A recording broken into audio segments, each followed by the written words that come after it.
Welcome back to Growing a Deeply Rooted Business, the podcast where intentional strategy meets sustainable systems.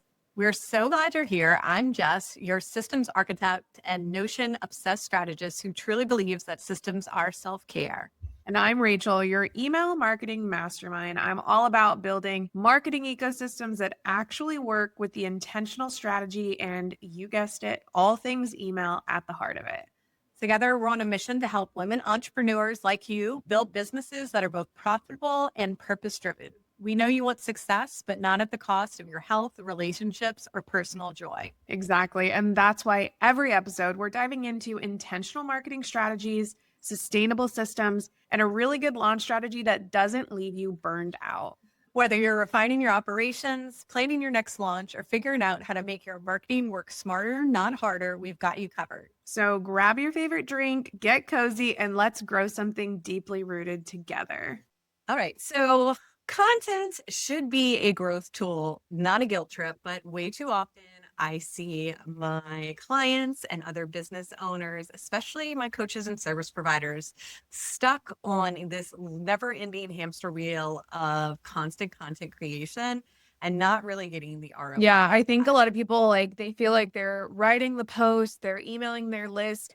Maybe they're even hosting a podcast like this, and they feel like there's no real stickiness between all of it.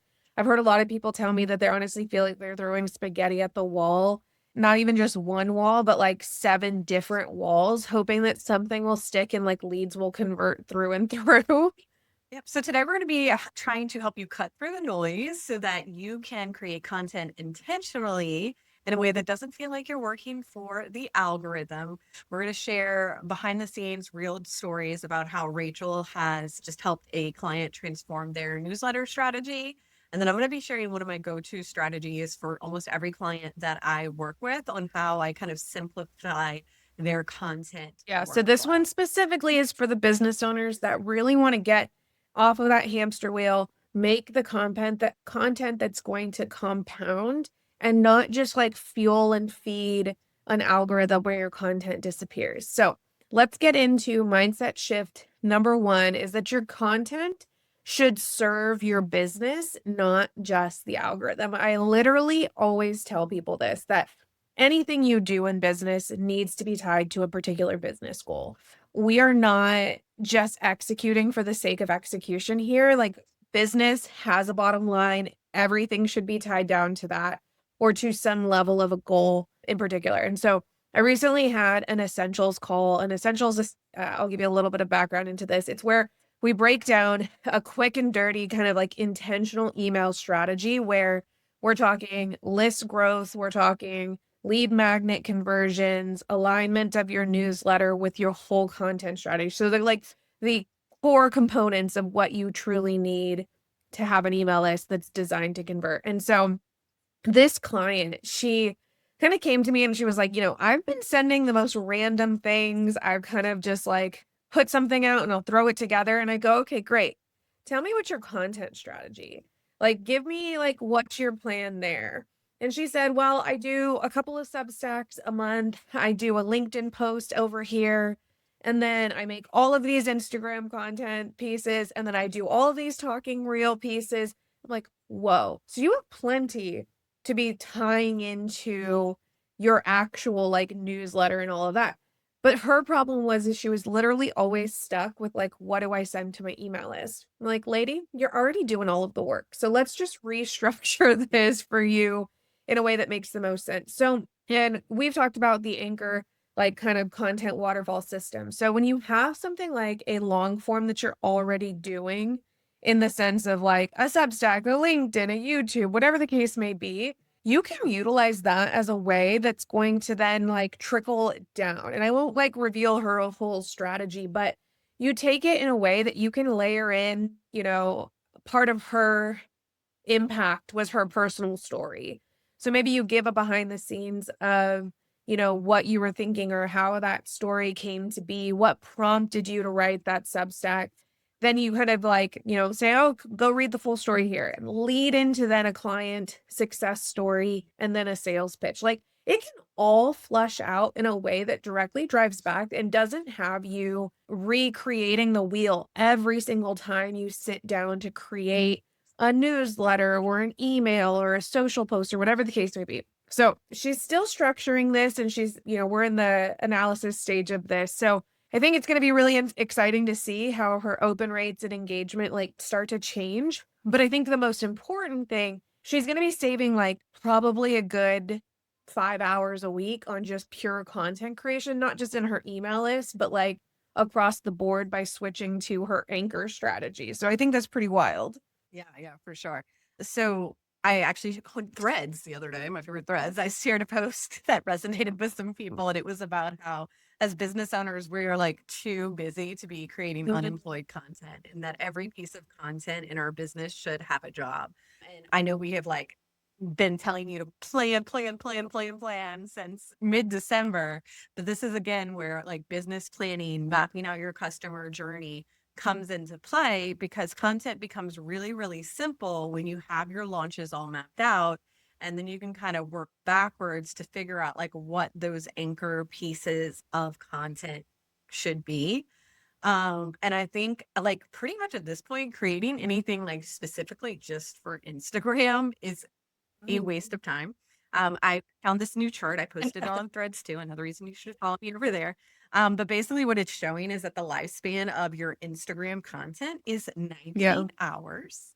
And your lifespan for things like YouTube, podcasts, blogs are 19 days. So that's why we always really like tell you like start with your long form searchable content first. That is what's going to give you longevity. That is what's going to allow you to take some weeks off down the road and still bring in leads because that content is still going to be working for you. You still do need that Instagram content, but it's more going to be like billboards, so that you can kind of get like that fast like visibility and all Yeah, that I to say. think what you said, like, couple sentences back about the customer journey is key here because unemployed content is just those viral reels that are just, like, calling in everyone and anyone to your following, but, like, if you really think about strategic content, it's creating specific types that are gonna speak to your audience about where they're at and then, like, prime them for the next step in that journey. What my business coach gave me this really funny piece of advice many, many years ago where she was talking about how, like, ideal client. I was like in the mindset of like, I want to serve everyone. I want to do this. I want to do that. Like, I can create email strategies for all of these different things. And I was having a lot of conversations with, like all these different business owners, and so many of them had no budget. And she goes, then that is not your ideal client. If they do not have a budget, they are not your ideal client. So you trying to like get as many business owners into your audience just because they are particularly business owners is what I would call that like unemployed content at work versus being super intentional and super strategic about making the connection with the right type of business or account or whatever the case may be. But it truly does map back to your customer journey by knowing I have to say this, and this person is going to resonate. This person's going to feel connected. This person's going to be like, oh, they know the problems that I'm dealing with as a health coach, as a dietitian, as whatever the case may be. And that's crucial. Like, I think that's the part that people are really skipping on. They don't put that kind of like research hat to like embody their customer journey? Yeah, yeah.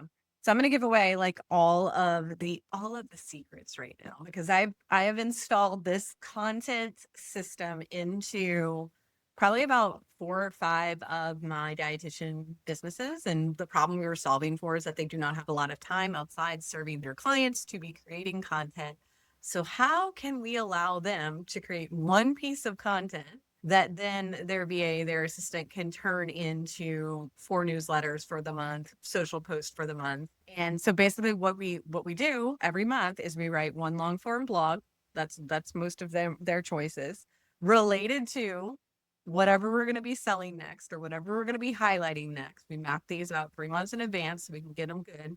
They're a really long blog. We structure them in a way that we can break them out into individual little newsletters, invite people to read more.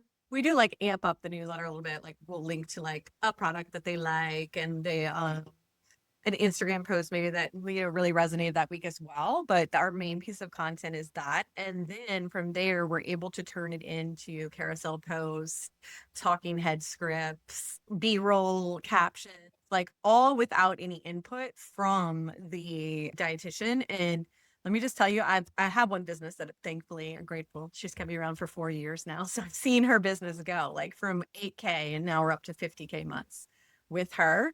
And I can tell, and her traffic has went from maybe like 60 visits a week to now we're like 1,000 visits a week because we have been strategically picking long form content, hitting on those keywords and making sure that like we're showing up in those searches. And everyone likes to put a lot of time and effort into Instagram, but I will tell you, anytime that my clients have a blog strategy as well, their SEO, their search is driving way more traffic than Instagram ever will. And it's beautiful because it'll be articles from, Yeah. 2 years ago that are still driving. Totally. I think that's what it literally, you remove the pressure from having content that's designed for an algorithm versus content that's designed to compound when you create this kind of like top down strategy. Like you don't create for Instagram, you create for that longevity of existence. And like, I think that's part of the most important thing I think about like in being intentional with content because it is such an like it's a necessity, like a what is it the gosh, what is the word? Like the bare like minimum that you have to do as as a business owner is you have to be somewhere online, right? To like have a hook to catch people. So it's like, what do you want to do it in a way that's going to either like create opportunity for somebody maybe that's searching on Google or on YouTube or wherever the case may be. But anyways, I digress. The point that I'm trying to make here is that like an intentional content system isn't just this like theory. It's not just like what Jess is saying, where it's like we tell them to make one blog. It's the system that takes that one blog and then trickles it down into the various components that really is what's the intention behind it all. And so like don't give us all your secrets here, but like tell me how like when you create that system, like how does that make an impact for your clients when they're like click, click, click, click, or even just for you? Because I've seen you do it. It's like click done, click done. And I'm like mind blown. First of all, I think like this system has taken like 4 years to perfect. So now when you see my system and I'm like, yeah, I just click this button and all of it turns to Instagram. But I think it's one, planning and intentionality. So like we're so intentional about the topics we pick. We're mapping them out, not if not a year, like every single quarter. Like we know what those blog posts are going to be. I teach them how to write an article in a specific way to make it easier for it to break it apart. So basically, I'm not going to say that. We'll have a lead back coming out about that soon. Where that's going to tell you. It'll probably be linked in this episode if I can get my life together and finish it. But I'll show you how to structure it so that it can be broken apart a lot. And then now that we have like AI and all these beautiful things, like, me and Rachel have spent like a year perfecting like these prompts that are allow us to be able to like put our long form content in there and break it down into shorter form content without like losing any of like the magic or without losing any of our voice or our authenticity. It still sounds like us because we're starting with like us as source content. We're not just going into ChatGPT and saying like write a article about like gut health, like we're starting from our source, our case studies. And then once we have those AI prompts, it's working it into a system like Notion, which Notion has Notion AI now, which I'm completely obsessed about, which allows you to like put prompts into specific, like if you're not familiar, like cells, I would say, like if you're familiar with Google Sheets. And from there, I can tell it to reference like the long form content and give it a Instagram specific caption writing prompt so that it can do that, or like a carousel specific. It's like super magical. And literally, it does take me 5 minutes to break all of it down. And I did an experiment over January and I'll be sharing results soon. But basically, like using this system and cross posting to all of the different platforms, like we were able to go from like 60 views on this to probably like 40. I haven't even looked, but like I looked like the second week of February, we're at 22,000 views. For the second week of January, we're at 22,000 views. And I've gotten like so much exposure. I've got asked to like be on 2 podcasts since like in January. Like it's definitely like working. And I'm kind of like kicking myself for not doing this sooner because it's like so easy. And like it was all just sitting there. And all I did was go back through and like do a couple little tweaks and like get it posted out. And doing it in Notion with Notion AI. And then I have an integration that's my favorite called Notion Social, allows you directly from Notion to all the different social media. Like, I guess just figuring out all of those little like pieces and components has made it like so smooth. My clients love it. I love it. Like I was telling Rachel, I was like, I've gotten like my launch copywriting down to where I can do it in about 4 hours. And that's like the magic of like getting a system down and like continuing to optimize and optimize. Jess obviously loves Notion here, and it's not necessarily like the specific platform and like, reducing your mental load with all of this, like how Jess is saying it takes her 5 minutes-ish to like create all of these different things, but it's the system in practice that like, I know Jess and I are yogis in the sense, but like showing up to your mat and like practicing with that intention of building that system, building that kind of like muscle memory of it all, I think is really the key here because like you can have the most perfect system. Like there are so many people on the internet that'll sell you like, oh, take my $10,000 or $100,000 launch formula, blah, blah, blah. And you take it and you're like, I made nothing. Like that gave me no money. But it's like once you've embodied the kind of like system and the practice, like Jess has kind of like taken into her business, which please put in my business. Like these are the things that really do create this like simplified, super, super like intentional compounding content that we're talking about here. And it's not 2 clicks in the, thing, or it's not something like that. It really is this kind of planned intention. Like you talk, like we're, just mentioned, like her clients don't just say, "Oh, what am I going to write about this month?" It's like super, super planning down to like the blog content that's then going to influence the rest of the content, is how all of your layers should exist in your ecosystem of a business. And it shouldn't just be one off this or one off that. You're really, everything should be a web. And I think that that's the key message here. Yeah, creating that web. I think one other thing, like one other like mindset shift that I think you're gonna have to do too, especially if you're struggling to create content consistently in your business, is probably like it's not fun for you or you're scared. There's some sort of mindset thing, and it was going on for me too. It's like, why am I not like wanting to be seen? Like, why am I not like I had all the systems and I still wasn't doing it. Like I had installed this into all my different clients' businesses, but I wasn't doing it for myself. And this year was just like, this year I'm going to be seen because audience is leverage. Like I have seen if you have an audience, you can go create and sell almost any offer if you have an audience that trusts you. I mean, not building it like willy nilly, but like if you have like that audience. So this year I was just like, I'm going to like stop making excuses for myself. I'm going to block this off. I'm going to treat it just like a client call. I'm going to like create it every single time. And I'm super happy. Like I did send out 3 newsletters. This is my busiest month of the year. 3 newsletters went out. This is like busy time for me. Crazy. 3 newsletters went out, and I think I did 12 reels and 4 carousels on my personal page. And then we did like A billion. 800 on just but I was just so happy because I like promised myself that I was like gonna commit to it and I wasn't gonna cancel like for it, especially because like I create content on Fridays. A lot of times on Friday, me and Rachel finish like recording. I'm like, hey, done for the weekend, like done. But your business will not grow unless you unless you do this. So I think that was like a big like mindset shift of like making sure that I'm prioritizing the content creation just as much as I'm prioritizing like client results and everything else in my business. Yeah. Yes. Okay. So let's just we've gone through quite a bit here. So let's go through kind of a quick recap. So for your content to kind of like simplify down and really ensure that you're not just acting as a content creator, you're acting as a business owner.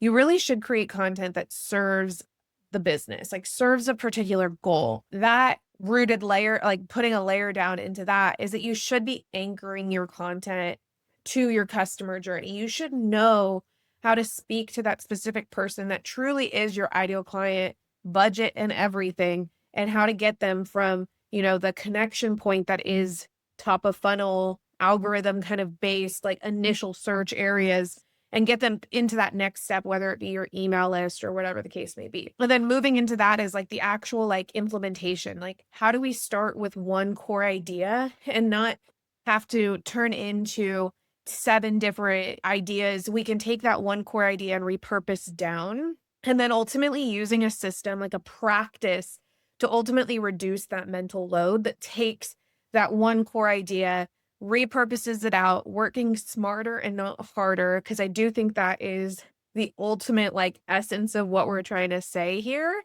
Yeah, the kind of like keys to simplifying and being super intentional with impactful content is like, I think that was, I hope that's what you guys all took away from this episode. Yeah, and we're going to be doing a bunch more episodes as content. We're going to be taking a break from planning. We know you're happy. You should still plan if you haven't, but we're going to be taking a break from planning, going to content. We're going to be like diving more into this whole repurposing strategy, how to pick your anchor content, how to show up in, Google searches and AI searches and all that for about the next month. So make sure that you subscribe so you don't miss. If you know someone that is like dying on the content hamster wheel, share this episode with them.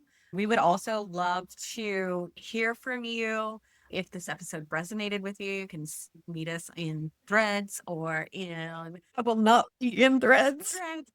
And I didn't thread a lot last week. But anyway, Threads or Instagram. We do have a new lead magnet coming out all about this topic. It might be in the description down below. Check and see. If not this week, it will be there the next week. And until next We're week. rooting for you.